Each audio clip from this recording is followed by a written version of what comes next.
जीवन में ज्ञान का बहुत महत्व है, लेकिन किसको ज्ञान हुआ किसको नहीं हुआ ये कैसे पता चले।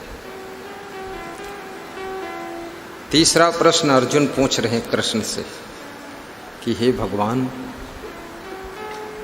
सब लोग बैठे हैं, भीड़ है, सब सत्संग सुन रहे हैं और ज्ञान की बातें भी बहुत लोग कर रहे हैं, बहुत से लोग ज्ञान की बातें लिख रहे हैं, बहुत से लोग ज्ञान के प्रवचन भी सुना रहे हैं, बहुत से लोग ज्ञान की कथाएं कह रहे हैं, सुना रहे हैं, सुन रहे हैं, लेकिन ये कैसे पता चले कि ज्ञान हुआ कि नहीं हुआ। क्योंकि ज्ञान की बात करने से ज्ञान हो गया ये कोई पहचान नहीं है। ज्ञान सुनने से भी ज्ञान हो चुका है ये भी कोई पक्का नहीं। ज्ञान की किताबें लिखने से भी, किताबें ज्ञान की लिखा है फिर भी उसको ज्ञान नहीं हुआ जिसने लिखा है और जिसने छपाया है और जो बैठकर बेच रहा है किताब को और जो किताब खरीद कर ले गया है पढ़ रहा है, ज्ञान हुआ ही नहीं और ज्ञान आगे बढ़ा जा रहा है। ज्ञान पहचान क्या है ज्ञानी की। अब आप सोचना, अपने ऊपर भी विचार करना, मुझे कितना ज्ञान हुआ है। ये परसेंटेज का मामला है। अरुण सिंह मैनपुरी वाले ध्यान देना, सीधे बैठो। जिसको प्यास लगे पानी मत पीना, जिसको भूख लगे भोजन मत खाना, जिसको नींद लगे तो मत सोना। तो क्या करना, बस सत्संग सुनना, हो जाएगा सब। बाद को रसगुल्ला खा लेना, बाद को सब हो जाएगा। सीधे बैठो।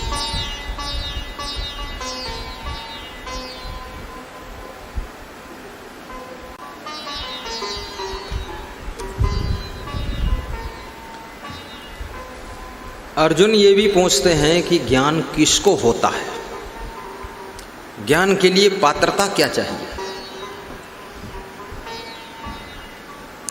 कृष्ण कहते हैं श्रद्धवान लभते ज्ञानम, श्रद्धावान को ज्ञान होता है। अर्जुन को द्रोणाचार्य स्वयं धनुष विद्या सिखाते थे और एकलव्य द्रोणाचार्य की मिट्टी की मूर्ति बना करके स्वयं सीखता था। साक्षात द्रोणाचार्य जैसा गुरु, धनुष विद्या में पारंगत गुरु अर्जुन को सिखा रहा है। और गुरु के अंदर भी ये तमन्ना होती है, जिस शिष्य को सिखाता है तो उसका मन होता मेरा शिष्य टॉप करे, और शिष्य जब टॉप करता है तो गुरु का गौरव ऊंचा हो जाता है, नाम ऊंचा होता, गुरु का दिल भर जाता है। आज मैं अपने गुरु के पास गया कमरे में, जब मैं प्रवचन में आता हूं तो उनके पास में जाता हूं, प्रणाम करता हूं, थोड़ी देर दर्शन करता हूं, फिर वहां से आता हूं। ये हमेशा का मेरा नियम। ऐसे नहीं चुप्पे से आए ऐंठते हुए बैठ गए, गुरुर ब्रह्मा गुरुर विष्णु। गुरु प्रणाम नहीं किया, काहे का ब्रह्मा गुरु, उधर जाओ पहले शीश झुकाओ जाकर। हाँ, वो एक 15,000 की माला हमारे संत जी लाए हैं बेंगलोर से, बोले आपको पहनाऊँ, हमने कहा नहीं। फिर बोले आपको पहना दूंगा, हमने कहा नहीं। फिर दूसरे संत से बोले तुम पहना देना, हमने कहा बिल्कुल नहीं। फिर हम मंच पर आए, बोले निवेदन है आज्ञा दे दो, पहना दो, हमने कहा बिल्कुल नहीं। बोले फिर, तो हमने कहा उनको पहनाई जाएगी जो मेरे गुरुदेव बैठे हैं। मैं तो ताल मखाना की माला पहना हूँ, ये साधारण माला थोड़े है, भूख लगे यहीं से खा लेंगे काट के। ये लखीमपुर वाले खिलाड़ी लोग ऐसी माला लाए हैं कि खाओ और पानी पियो, प्रवचन सुनाओ, इधर उधर मत करना, इंतजाम सब गले में ही है। जब गले में शंकर भगवान सांप की माला पहन लेते थे तो तुम ताल मखाना की पहनो, खा भी लेना, एक पंथ दो काज, माला की माला और माल का माल। ये माला यहीं से मैं सीखा इसको। अब बहुत लोग देखते ताल मखाना की पहनते तो और लोग भी प्रेरणा ले लिए, वो भी बनाने लग गए।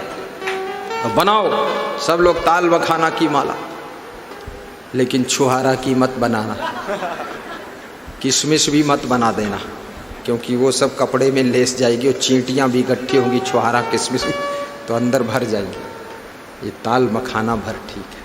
और ताल मखाना में एक गुण है, आज बता देता हूँ, बाजार में ताल मखाना ढूंढे नहीं मिलेगा। अगर सुन लिया शुगर का विनाश कर देती है। डायबिटीज रोग का सत्यानाश करने वाला ताल मखाना है।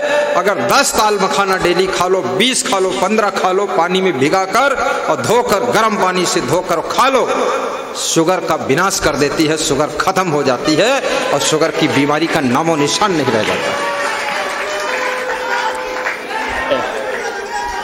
जय